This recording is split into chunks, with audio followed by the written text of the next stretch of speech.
monsieur, bonsoir et bienvenue.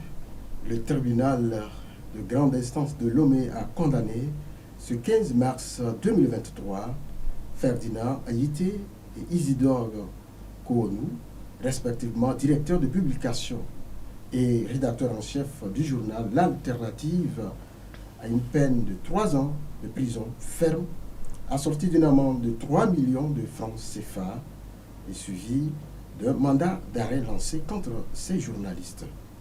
Alors, du côté des organisations professionnelles de la presse, on dénonce une volonté manifeste de faire taire la presse ou les journalistes, les partis politiques de l'opposition et les organisations de la société civile voient cette condamnation venir clouer le bec à la démocratie, à l'état de droit et à la liberté d'expression. Le Togo, un état policier, une accusation fondée. Mesdames, Messieurs, voici les termes de ce numéro Coin de vérité. Et déjà, sur ce plateau, je suis avec les juristes pour les analyses des faits. Il s'appelle déjà Monsieur Orosama Ashraf. Il est juriste, comme je l'ai dit. Et de l'autre côté, en face de lui, nous avons Monsieur Kolani Bineng, acteur de la société civile. Bonsoir, Monsieur Kolani. Merci d'avoir accepté notre invitation. Merci beaucoup, mon frère Ricardo, il y a longtemps. Me voici aujourd'hui avec vous. Félicitations et que vous continuez pas à faire ce travail qui n'est pas aussi facile, surtout les journalistes au Togo. Je salue mon jeune frère, pour ne pas dire mon fils, qui est en même temps mon esclave Wawa, Sama, sur le plateau. Ouais. Donc je pense que nous allons échanger et que le Seigneur nous inspire pour que ce qui sortira de nos bouches puisse atteindre certaines consciences afin que notre pays puisse mieux se comporter. Alors, Monsieur Orosama, bonsoir et merci d'avoir accepté notre invitation. Oui, bonsoir, Monsieur Ricardo. Bonsoir, Monsieur Kolani. Je suis extrêmement ravi d'être avec vous ici. Je crois que c'est une tribune que vous nous offrez. Nous aurons l'occasion de faire la pédagogie sur certains nombres de choses et lever aussi l'équivoque parce que la pédagogie de masse fait partie également des travaux, ce qu'on appelle les intellectuels ou les leaders d'opinion. Donc, sans prétention aucune, on peut dire en fonction de ce statut, c'est-à-dire de leader d'opinion, on peut se prononcer sur un certain nombre de sujets.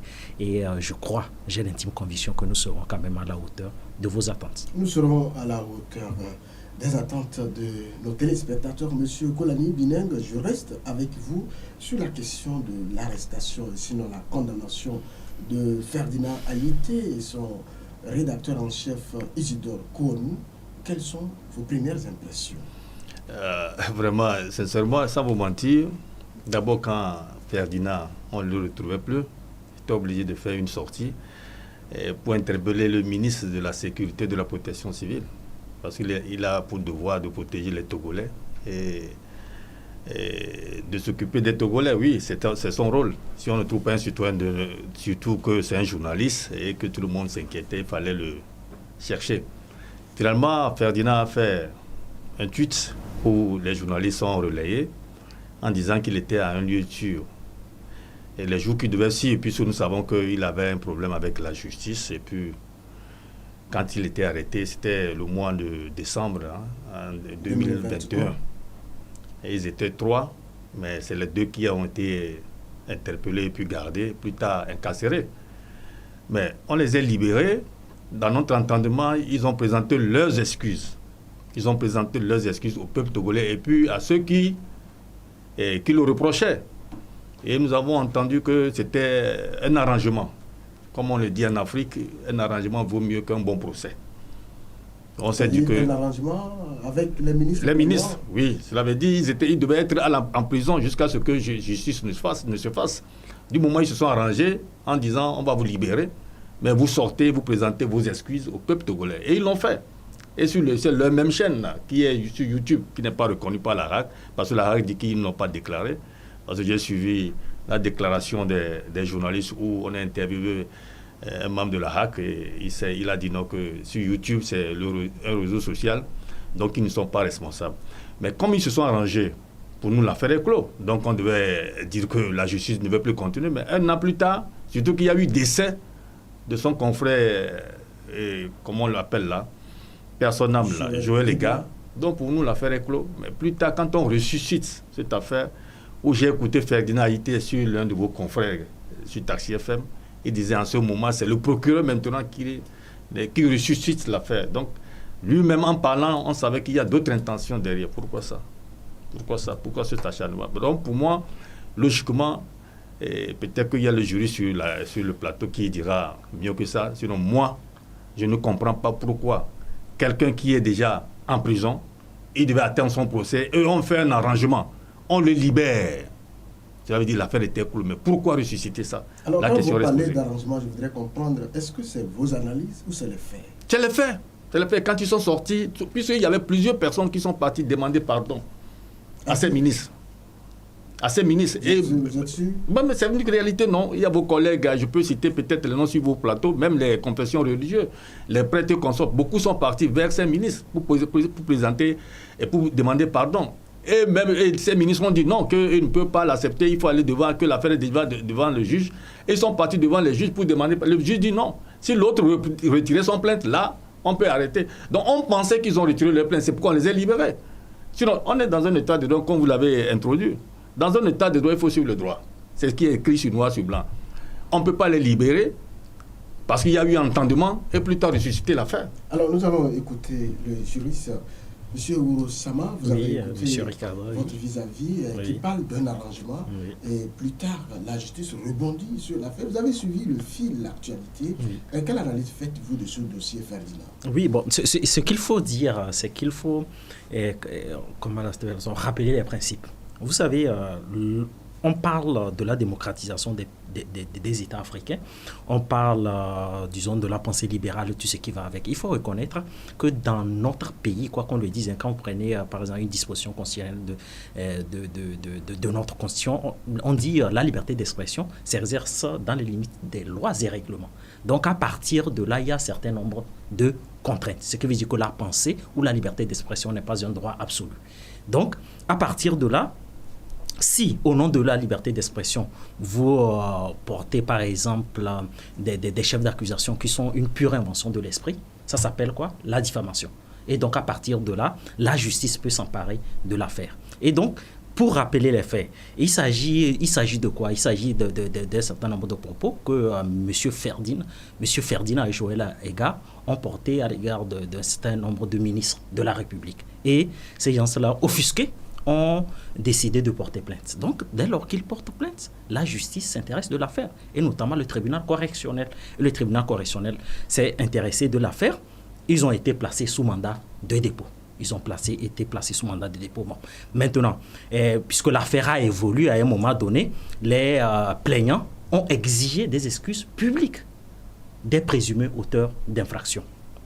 Donc, ce qui a été fait. Maintenant, le détail que moi j'ignore dans l'affaire, c'est que y a-t-il eu un retrait effectif de la plainte? Parce que le retrait effectif de la plainte est synonyme de l'arrêt des poursuites. Entre-temps, voilà, nous nous inclinons devant la mémoire de Joël Ega, puisque il faut aussi rappeler que les moyens d'extinction de l'action publique, c'est quoi? C'est le décès, c'est-à-dire dans le cas d'espace la mort, l'abrogation de la loi pénale, et la prescription.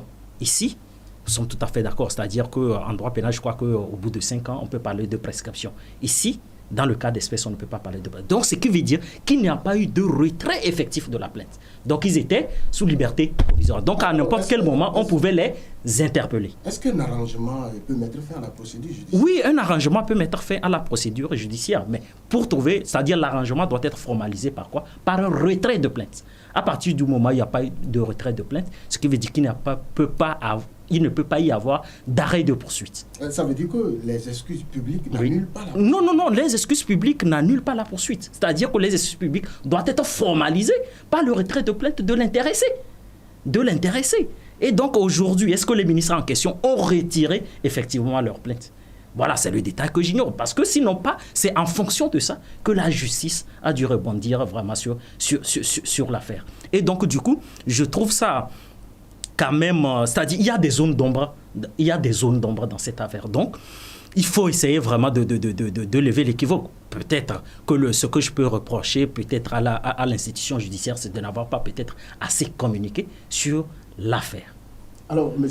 Kolani, comment on peut comprendre, après une année, qu'on revienne à la charge sur un dossier que vous avez pensé déjà oublier, quand quand on écoute également, on lit le communiqué de l'alternative, on sent que les journalistes pensaient que l'affaire était close. Qu'est-ce qui peut justifier le rebondissement de cette affaire? Ouais, pour moi, sincèrement, dans notre pays, le Togo, il faut beaucoup réfléchir à ce que nous faisons.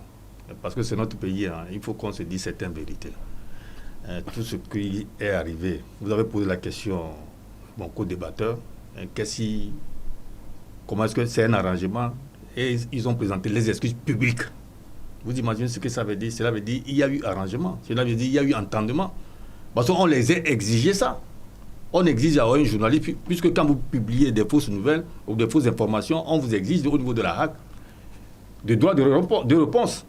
Mais si la RAC s'est dessaisi, parce qu'il y a un code pénal maintenant qui est là pour les journalistes aussi, à l'époque, vous étiez dépénalisés.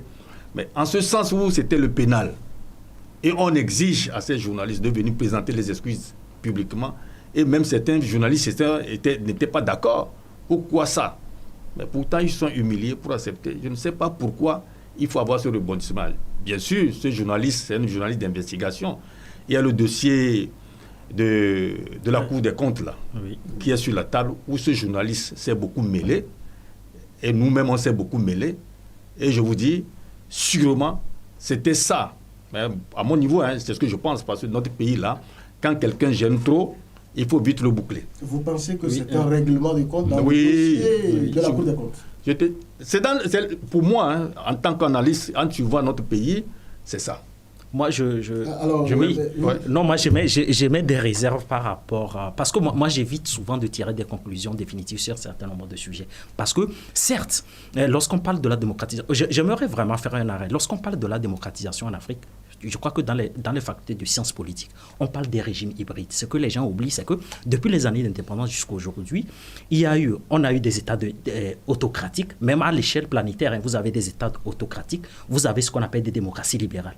Et quand vous prenez par exemple les travaux du politologue Onangini, camerounais, qui a fait une étude qui dit non, on ne peut pas classifier, on ne peut pas avoir une vision binaire de la démocratie sur le continent. Il y a ce qu'on appelle des régimes hybrides, c'est-à-dire une conciliation de l'autocratie et des vertus de la démocratie libérale. Et donc le Togo appartient à cette typologie de classification, c'est-à-dire des régimes hybrides. Parce que c'est la spécificité du parcours démocratique africain. C'est pour cette raison que je dis, certes, on peut avoir des suspicions en disant qu'il y a une politisation de la justice, mais moi je connais par exemple des magistrats qui statuent objectivement sur certains nombres de dossiers. Oui, sur cette question, quand on a écouté une sortie de l'ancien officier Olivier Ama, avant le procès, il parlait de 3 ans. Et au finish, le tribunal statue sur 3 ans. Est-ce que vous, en tant que juriste, c'est normal? Non, mais la sentence juridictionnelle appartient à qui? C'est-à-dire que vous avez un avocat, c'est-à-dire un conseil. Ce que tu dis que le principe du contradictoire dans le procès a été respecté ou pas. Chacun apporte des arguments. Il appartient au président du tribunal maintenant de trancher et d'émettre maintenant une sentence juridictionnelle. Donc, en fait, en réalité, vous avez dans l'opinion publique des gens qui préemptent le débat et qui estiment qu'il y a des contraintes extérieures sur l'institution judiciaire. C'est-à-dire que la messe est dite avant le procès. Pourquoi? Non, je n'affirme pas. Je réponds seulement ce que l'opinion raconte. Donc, je ne crois pas. J'estime qu'il y a des magistrats sur le principe de la contradiction écoutent le conseil et les plaignants et statuent. Est-ce que ça veut dire que vous ne trouvez rien de mal dans cette procédure en tant que juriste? Non, en tant que juriste, je peux avoir les incohérences. Comment l'appelle-t-on? Dans les faits. Mais ce qu'il faut savoir... Par exemple, parlant des incohérences... Parlant par exemple les incohérences, je peux par exemple comprendre, c'est-à-dire la justice pouvait effectivement porter à la connaissance de l'opinion publique que Ferdinand Haïté et son confrère ont présenté des excuses publiques et que cela a été formalisé par le retrait de plainte. Mais il y a eu mutisme absolu. Y a-t-il eu retrait de plainte ou pas? C'est ça la question. Avant de revenir à notre... homme de la société civile, nous allons marquer une pause.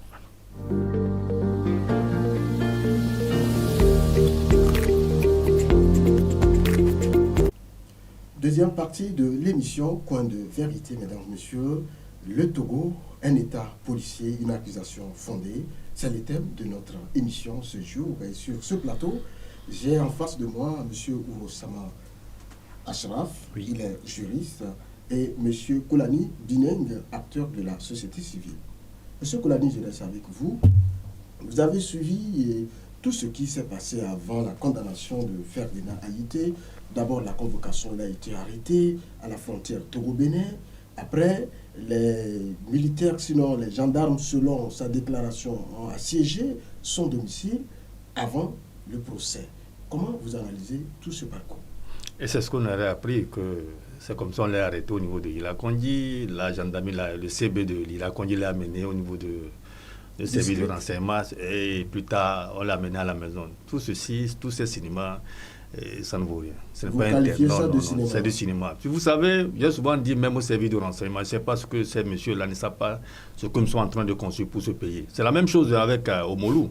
Vous avez vu comment les gens ont débarqué, cagoulés, même pour arrêter le ministre Pascal Bodjona. Vous avez vu le comportement de nos gendarmes. Ça, c'est dépassé là. On est en train de construire un état de moderne. Est-ce qu'ils ne sont pas dans leur rôle? Non. Ça, ils se font trop... Vous savez, c'est votre pays. Hein. Ils étaient dans la vie civile avant de se mettre dans la vie militaire et ils vont revenir. Il faut mieux se comporter. Si je prends l'exemple, c'est une parenthèse de Pascal. On ne peut pas appeler Pascal Bodjona de se présenter à la justice ou bien à la gendarmerie. Ferdinand Aïté, pourquoi il devait fuir?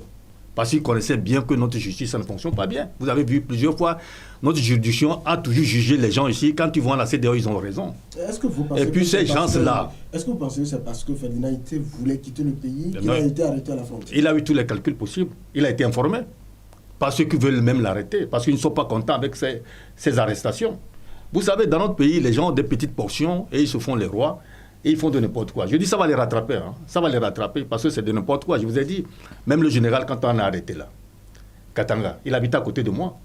Quand on fait les campagnes là, allez-y voir comment les gens sont chez lui. Mais il a servi le pouvoir, aujourd'hui il est où? À qui le tour? Parce que non seulement ça, nos juges n'ont qu'à comprendre, c'est M. Kolani qui parle. Ils n'ont qu'à comprendre que quand ils jugent là, ils jugent au nom du peuple togolais, pas leur nom. Et ils sont payés par l'argent du contribuable togolais. Donc ils doivent bien servir le peuple. Mon co-débatteur a dit quelque chose, qui ne communique pas. Pourquoi ne pas communiquer? Le procureur, on doit tout communiquer. Il doit communiquer, le procureur doit communiquer pour éviter ces doutes-là dans la population. Nous sommes sur les réseaux sociaux aujourd'hui. La communication, vous savez ce que c'est que la communication, non? Mais la communication publique ne se fait pas tous les jours, à tout moment. Mais notre pays doit communiquer. Vous savez, ça, vous ne faites pas ça. Vous mettez la population dans les doutes et puis il y a des spéculations. Et ça ne vous arrange pas. Alors, monsieur Achraf, vous avez suivi tout le processus qui a mené à ce procès. Oui. Ferdinand Aïté a été arrêté à la frontière Togo-Bénin. Oui.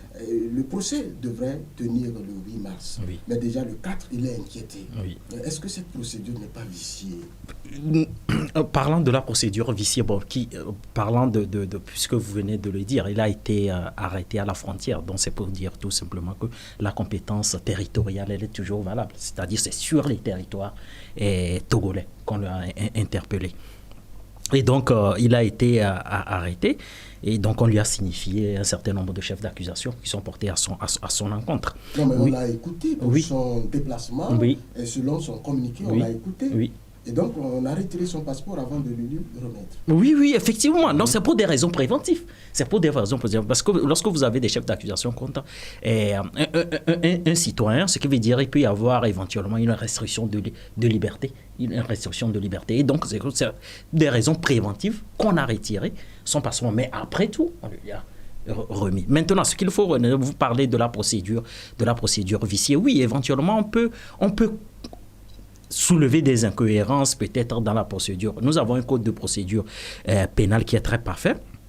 Et donc, du coup, il appartient à la justice de respecter ce code de procédure. Pour toi, peut-être, parce que tu es juridique, tu dis pas très parfait. Non, mais nous avons un code de procédure pénale. Non, nous avons un code de procédure pénale qui est parfait. Est-ce que vous avez des récriminations vis-à-vis de ce code de procédure pénale? Non, nous n'avons pas un code de procédure pénale qui est liberticide. Je suis désolé. Et donc, M. Kolani dit qui est parfait, mais je suis désolé. Vous savez, moi, je suis très attaché aux vertus de la démocratie représentative. C'est-à-dire que le code, il est voté par qui? Par l'Assemblée nationale.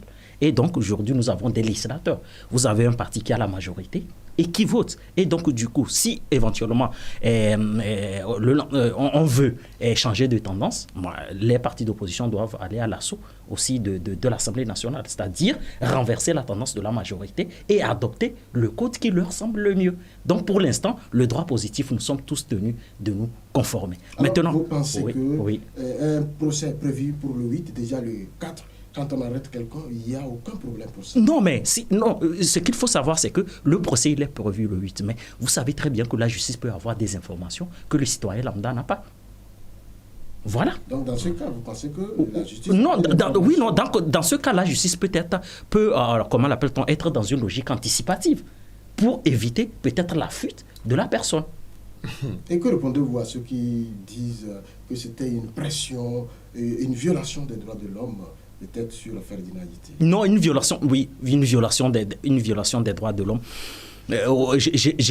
J'émets quand même des réserves. Je reconnais, hein, je ne dis pas que l'institution judiciaire togolaise fait les choses dans les règles de l'art. Il suffit tout simplement de s'intéresser au rapport des organisations internationales pour voir qu'il y a un certain nombre d'incohérences. Maintenant, si vous avez c'est-à-dire des règles procédurales qui ont été violées, il appartient au procès de Ferdinand Haïté de soulever tout cela dans un procès. Alors, une convocation sur le dimanche, est-il possible selon vous? Une convocation selon sur un dimanche. Oui, le principe, on peut y avoir des convocations les jours ouvrables. Mais il peut y avoir également des dérogations en raison de quoi? Peut-être de l'urgence également de l'affaire. Mais qu'est-ce qui dirigeait dans ce dossier de Ferdinand pour qu'on lui envoie une convocation le dimanche? Oui, c'est pour cette raison que je dis, vous avez une justice qui coopère avec les services de renseignement. Ils ont des informations que nous n'avons pas forcément. Parce qu'aujourd'hui, Ferdinand Haïté, quoi qu'on le dise, a réussi à sortir du territoire national. A-t-il réussi ou pas? Vous pensez que c'était la cause? Non, mais je vous pose la question. A-t-il réussi à sortir du territoire national? Et donc aujourd'hui, nous constatons une évidence aujourd'hui que M. Ferdinand Haïté a réussi à sortir du territoire national. Pour vous, la justice avait déjà cette information? Oui, mais la justice a forcément des informations que nous n'avons pas. C'est quand même l'institution judiciaire. Parce qu'aujourd'hui, les gens ont une sorte de parti pris. Mais, monsieur Ricardo, oui, certes, il y a un certain nombre d'incohérences dans la procédure, mais les gens ne s'intéressent pas, peut-être, disons, aux dénonciations calomnieuses que Ferdinand Haïté a portées à l'encontre des ministres. Eux aussi, on peut les considérer également comme des victimes. C'est-à-dire, on ne peut pas aujourd'hui être dans une logique perpétuelle de défiance vis-à-vis des institutions de la République. C'est totalement inacceptable. Alors, M. Kolani, quand on vous écoute, on a l'impression que pour vous, la démocratie, les principes des droits de l'homme sont bafoués au Togo. Est-ce qu'aujourd'hui, on peut faire le deuil de la démocratie, avoir vos analyses et sur cette question de Ferdinand? Vous savez, en écoutant mon jeune frère le juriste, vraiment, il a dit dans ses analyses que en dehors des jours ouvrables, on peut donner une convocation. Exceptionnellement. S'il faut le donner, on dit des réceptions. Quand c'est exceptionnel, on suppose que c'est en flagrant délit. Il faut qu'on le ciblise. Il y a eu un député même qui est sorti, qui a dit qu'il ne se retrouve pas dedans. Est-ce que c'est ce qui a été fait dans le cas de Ferdinand? Oui, c'est ce qui a été fait. Et puis quand il dimanche, il lui demande de répondre à 15h. À 15h. Vous voyez? Donc s'il y avait urgence, pourquoi même remettre son passeport? Pourquoi ne le prendre en même temps? S'il y avait urgence. Oui, on n'a pas retrouvé. En déposant la convocation, on donne la convocation est arrivée, on lui donne la date et l'heure qu'il faut qu'il arrive. Pour vous, il n'y avait pas d'urgence? Il n'y avait pas d'urgence. Et puis quand il continue pas à me dire que notre code de procédure est parfaite, il n'a qu'à m'excuser. C'est ce qui fait notre problème. Heureusement qu'on est tombé sur le problème de la démocratie. Oui. La démocratie même, c'est quoi? C'est un état de droit. Un état de droit, c'est ça le premier pilier fondamental d'une démocratie. Et l'état de droit, c'est quoi? C'est les tests que vous-même vous êtes donnés. Oui. Donc tout le monde doit le respecter. Mais ici, là, nous photocopions les tests des gens. Lesquels, par exemple? Les impérialistes, non, le colon. Ça a tenu compte de nos réalités. C'est pourquoi je te dis, quand tu vas lire ce test-là, et si tu es un homme qui a des initiatives, qui crée, qui reconnaît que ton pays est comme ça, je pense que nous avons mis pied à l'école des Blancs, et nous avons nos réalités en différents. Donc, à partir de nos réalités, qu'il faut faire nos tests. Oui. Mais nos évanciers qui sont à l'Assemblée, c'est pourquoi j'ai été même aux élections, pour être à l'Assemblée, pour que les gens sachent que nous avons le droit de nous approprier de nos réalités pour faire des tests. C'est ce qu'il faut sur le débat. Alors, pour vous, le Togo, pour vous, le Togo est un État policier ou c'est une accusation qui n'est pas fondée? Je te dis, c'est un État policier. C'est un État policier. La preuve est que même quand on fait... C'est un État policier. Quand tu lis un peu la logique que je venais de développer, quand on juge ici, les gens voient les sérieux. Ils trouvent raison. Or, les juges qui sont à la CEDEAO, on a fait les mêmes études que les nôtres. La dame qui est à la médiatrice de la République, elle a travaillé dans la cour là-bas. Elle est revenue ici. Donc, je ne comprends pas pourquoi nos juges, bien sûr qu'il y a les tests qu'il a dit, mais des fois, ils ne suivent même pas ces tests. Et ils sont au service des individus ou bien au service des politiciens. De la démocratie aujourd'hui, et tout ce que votre vis-à-vis développe, est-ce qu'on peut faire le deuil de la démocratie? Non, on ne peut pas faire le deuil de la démocratie. Et parler des dérives démocratiques à l'excès, pour moi, c'est une pure invention de l'esprit. Je suis désolé. Il peut y avoir des incohérences au Togo qu'on peut dénoncer. Non, oui, non, je le dis tout simplement. Monsieur Kolani dit qu'on a un code de procédure pénale qui n'est pas parfait. Mais qu'on me cite les dispositions. C'est-à-dire il faut citer les dispositions qui n'arrangent pas. Nous avons le principe quand vous prenez par exemple les principes de la justice togolaise, vous avez le principe de publicité, c'est-à-dire que tous les audiences sont publiques. Vous avez ce qu'on appelle le fonctionnement le principe de permanence, c'est-à-dire que vous avez des institutions, des juridictions compétentes sur l'ensemble du territoire. Vous avez, comment l'appelle-t-on, les garanties des droits de l'homme. Vous avez droit... Est-ce qu'on juge des gens au tribunal de grande instance sans avocat? Le principe du contradictoire, il est là. Et donc, du coup, au fait, je crois que c'est tombé dans la facilité pour parler des dérives démocratiques. Oui, je reconnais, tout n'est pas parfait. C'est pour cette raison que j'ai parlé de la classification des régimes politiques en Afrique. Je dis, le Togo appartient à une classification qui s'appelle régime hybride. Et tous les pays africains. Donc, ça veut dire qu'il y a un certain mélange de l'autocratie et des vertus de la démocratie libérale. Nous ne pouvons pas, parce que nous sommes dans une vision libérale, parce que pour revenir même aux organisations de défense des droits de l'homme, non, je reconnais qu'ils abattent un travail formidable au quotidien. Mais ce qu'il faut oublier, c'est qu'ils ont une vision très libérale des sociétés. Et donc, aujourd'hui, quand vous dites à un militant des organisations civiles de dire la liberté s'exerce dans le cadre des lois et règlements, ils estiment que non, la liberté doit être déployée de manière indéfinie. Non. Mais pour votre vis-à-vis, les lois qui sont faites ne tiennent pas compte de nos réalités. Non, mais nous avons des juristes de haut volet. Mais quand on nous cite un exemple concret, je vais prendre par exemple les mots. Quand on nous dit...